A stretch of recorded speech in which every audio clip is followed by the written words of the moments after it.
फिर तो नेताओं की भी क्या जरूरत है? देश चलाने के लिए क्या सिर्फ चंद नेताओं से देश चल जाएगा? ब्यूरोक्रेसी नहीं चाहिए। अब सब कुछ आपने कहा डिजिटल हो गया, और आप देखिए एसएससी की प्रक्रिया में क्या डिजिटल है। जितने गंदे तरीके से एग्जाम ले रहे हैं, किसी से पूछ लीजिए, रेलवे का एग्जाम हो रहा है 4 महीने 5 महीने से प्री चल रहा है, ये डिजिटलाइजेशन है। अजीब सी बकवास हो रही है। मतलब अगर ये बातें मोदी जी को भी पता चले तो शायद हंसेंगे, हा कि ये क्या हो रहा है देश के अंदर।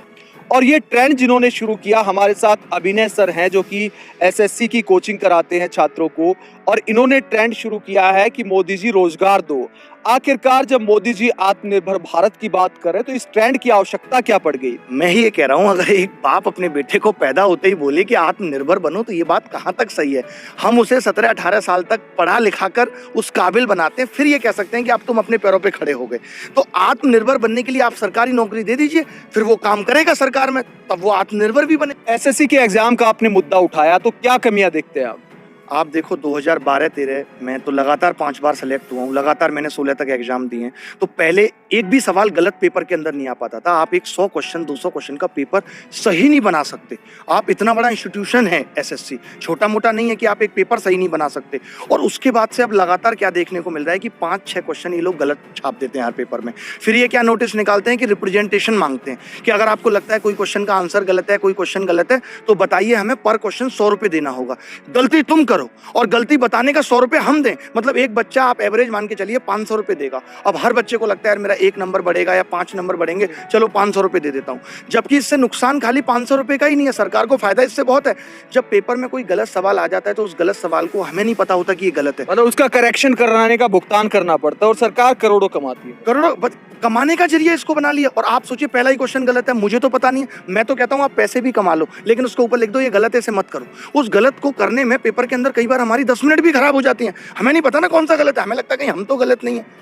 तो इस तरीके की चीजें। और लगातार वैकेंसी तो आप देख रहे हो, 2014 के बाद से आज 6000 वैकेंसी रह गई और वेटिंग लिस्ट नहीं है। जो बच्चा, एक तो आप क्या कर रहे हो कि 2018 का रिजल्ट अभी नहीं आया, 19 का आधा दे दिया, अब इन दोनों को एक साथ दोगे तो जो बच्चा 18 में सेलेक्ट होगा उसे खुद नहीं पता मैं होऊंगा, तो वो 19 का भी फॉर्म भर रहा है। यानी एक वैकेंसी 2-2 बार काउंट हो रही है। ये दिखाने के लिए आप कम से कम वेटिंग लिस्ट चला देते, 1000 बच्चों को, आप 1500 बच्चों को वेटिंग में रख देते कि ये बच्चे वेटिंग में, अगर इनमें से कोई भी नौकरी छोड़ेगा तो हम इन पीछे वाले बच्चों को जॉब दे देंगे। कोई वेटिंग लिस्ट नहीं है। तो 19 का रिजल्ट आ गया है और 18 का नहीं आया, तो ये क्या मामला है? मतलब पूरा रिजल्ट नहीं दिया अभी तक, ये नहीं बताया 18 में किस किस को लेंगे, और 19 में ये कह दिया कि आधा रिजल्ट मतलब टियर 2 तक दे दिया, और टियर 2 और टियर 3 एक साथ करा रहे हैं। आपको मैं मोटे मोटे शब्दों में समझाऊं कि आईएएस के पेपर में मेंस कराओ साथ में और इंटरव्यू भी ले लो, और कोई इंटरव्यू के मार्क्स जो वीडियो बनी है उसे बाद में देख के डिसाइड करेंगे। अजीब अजीब बकवास सी हो रही है कि टियर 2 टियर 3, फिर टियर 3 की जरूरत क्या है? कि मैं तो कहता हूं कि इससे तो सरकार का खजाने पे भी फर्क पड़ रहा है। आपने इतने बच्चों का टियर 3 करा लिया, कॉपी पेज कुछ तो खराब हुआ होगा, अब आप कह रहे हो कॉपी उन्हीं की चेक करेंगे जिनका टियर 2 क्वालिफाई है। तो पहले क्वालिफाई करके ही देख लेते, क्या जरूरत थी टियर 3 कराने की? अजीब सी बकवास हो रही है। मतलब अगर ये बातें मोदी जी को भी पता चले तो शायद हंसेंगे, कि ये क्या हो रहा है देश के अंदर। अजीब सी ही बात है। मोदी जी ये भी तो कहते हैं ना कि सरकारी नौकरी कम हो रही है, तो क्या हुआ, प्राइवेट सेक्टर को बढ़ावा दे रहे हैं। अच्छा आप एक बात बताओ, अगर सब कुछ सही चल रहा है, ये जो मुझे लग रहा है आप जैसे बता रहे हैं, सारे मीडिया वाले ऐसे ही बता रहे हैं कि सब कुछ बहुत अच्छा चल रहा है, मोदी जी भी कह रहे हैं सब कुछ बहुत अच्छा चल रहा है, अगर सब कुछ इतना अच्छा चल ही रहा है तो क्या ये युवा और या क्या युवा के जो टीचर ये सब पागल हो गए? हम लोग कम पढ़े लिखे हैं, लाखों विद्यार्थी हमने पढ़ा दिए। मैं पिछले 3 साल से फ्री एजुकेशन चला रहा हूँ, लाखों बच्चों से मैं रूबरू हो चुका हूं सामने से। तो लोग क्यों परेशान है जब सब कुछ ठीक चल रहा है? जनता इतनी पागल है? मैं ये समझता हूं 10 लोग 20 लोग 50 लोग पागल हो सकते हैं, गलत हो सकते हैं, उनको भड़काया जा सकता है, बट लाखों में लोग, मिलियन लोगों का प्यार मेरे साथ है। इसलिए मुझे डर इसलिए भी नहीं लगता कि मैं, वैसे भी आपको बताऊं मैं डर से मुक्त हो चुका हूं, क्योंकि मुझे मोह नहीं है। मुझे बस ये है कि जो कमियां हैं, जैसे कंगना जी तो खुद ही 3 साल पहले कहती थी हमारे घर में बिजली पानी आ रहा है तो क्या हमें दूसरों की चिंता नहीं होनी चाहिए? वही मेरा भी है, मेरा आज भी है कि अगर मेरा सब कुछ ठीक चल रहा है, मैंने भी इस दौर से गुजरा है। मैं भी आज से 6 साल पहले विद्यार्थी होता था, तो मैंने भी वो दर्द देखे हैं कि एक माँ बाप कैसे अपने बच्चे की नौकरी के लिए भगवान से मन्नत मांगता है, इसकी नौकरी लग जाए, कुछ हो जाए। तो मैं उन सब दर्दों से गुजरा हूँ। और डर किस बात का है? सच बात कह रहे हैं, ऊपर वाला भी देख रहा है, भगवान भी देख रहा है। अपनी तरफ से अच्छा करने की कोशिश कर रहे हैं और फल की चिंता करते नहीं, अच्छा मिले या बुरा सब बर्दाश्त। आपको दुख होता है कि जो युवा क्रिकेट सितारों को भगवान का दर्जा देते हैं, फिल्मी हीरो हीरोइन को पता नहीं क्या क्या कह डालते हैं, दबंग, सिंघम, तो जब युवा आवाज उठाते हैं कभी भी इनका कोई ट्वीट तक नहीं आता? नहीं देखिए, अब सबका वही हो गया, जैसे कहा कि मीडिया है वो भी सरकार की गुलामी कर रही है, सब यही कर रहे हैं। लेकिन मुझे इस बात का इतना स्ट्रांग इंट्यूशन और भरोसा है कि ये कुछ दिन की बात है। अगर हम इसी तरीके से आवाज़ उठाते रहे ना, तो ये एक तरीके से ज्वालामुखी की तरह फटेगा और ये सब साथ आएंगे। आप देखिए अभी वो चीज़ फट नहीं रही, वो डर अभी बना हुआ है सरकार का। जिस दिन ये डर खुलेगा, जब लोगों को लग गया, आज वो लोग भी मोदी जी करते हैं जिनको पता है कि आज उनके घर में भी रोटियों के लाले पड़ रहे हैं। तो ये लोग सब अभी आएंगे साथ, वक्त लगेगा। मैंने यही सोचा है, पेशेंस रखना पड़ेगा, बिना धैर्य के जीवन में कुछ नहीं मिला।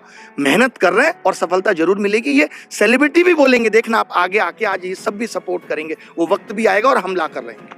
टारगेट बस इतना ही है कि सरकार इस मुद्दे पे बात करे। अब देखिए, अब ट्विटर पे मैं एक ट्रेंड करा के बहुत कुछ तो लिख नहीं सकता, मुझे ये चाहिए, मुझे वो चाहिए, ऐसा कुछ नहीं है। मेरा बस यही है कि सरकार इस मुद्दे पे बात करे। एक तरफ डिजिटल इंडिया की बात हो रही है कि सारा सिस्टम तेज रफ्तार से हो, बुलेट ट्रेन लाने की बात हो रही है, लेकिन नौकरियां क्यों फटाफट नहीं हो पा यार, रही? ये डिजिटल सिर्फ ना, बस इनको ये लग रहा है कि आपने हाथ में मोबाइल पकड़ा दिया, सबके पास इंटरनेट है, इनकी आईटी सेल बढ़िया तरीके से मोदी जी की वाई वीडियो भेज रही है, इनकी नज़र में this is called digital India, इसके अलावा कुछ नहीं है। आप बताओ ना, 2012 में तो पेपर ऑनलाइन नहीं था, 13 में ऑनलाइन नहीं था, इससे ज़्यादा जल्दी रिजल्ट आ जाते थे। 2013 में जब हमने एग्जाम दिया तो एक सेंटर पे चीटिंग हुई थी और पूरा पेपर कैंसिल हुआ, और 1 साल के अंदर वो पूरा पेपर भी कराया। उससे बेहतर तो वो दौर था जब डिजिटल नहीं था।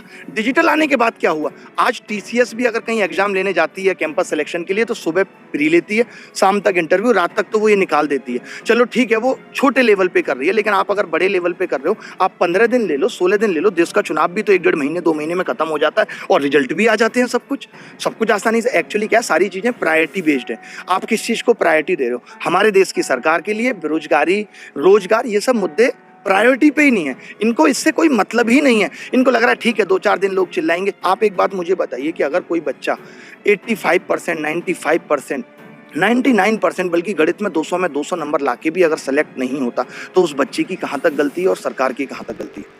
इसका मतलब कि आपकी एग्जाम प्रक्रिया ही सही नहीं है, आप एग्जाम लेना जानते ही नहीं है। अब सब कुछ आपने कहा डिजिटल हो गया, और आप देखिए एसएससी की प्रक्रिया में क्या डिजिटल है। जितने गंदे तरीके से एग्जाम ले रहे हैं, किसी से पूछ लीजिए, रेलवे का एग्जाम हो रहा है 4 महीने 5 महीने से प्री चल रहा है, ये डिजिटलाइजेशन है? बताइए। अभिनय जी, बहुत बहुत शुक्रिया, और दुआ करते हैं कि आपका ये अभियान युवाओं के लिए कुछ बदलाव भी लेकर आ सके।